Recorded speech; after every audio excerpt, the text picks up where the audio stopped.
ঠিক আছে, ও যে স্বৈরাচার সৃষ্টি করছে এটা ওর উপহার, ও স্বৈরাচার সৃষ্টি করতে পারবে না। আগামীতে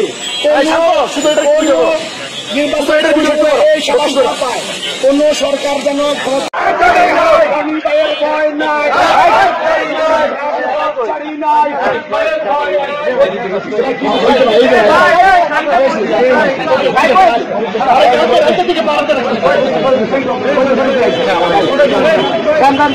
ওই নেতা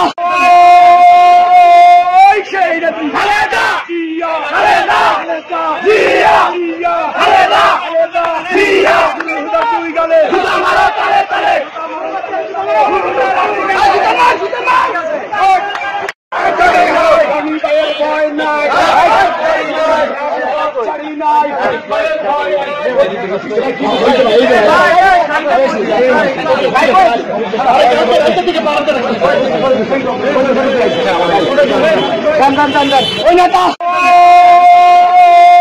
সেই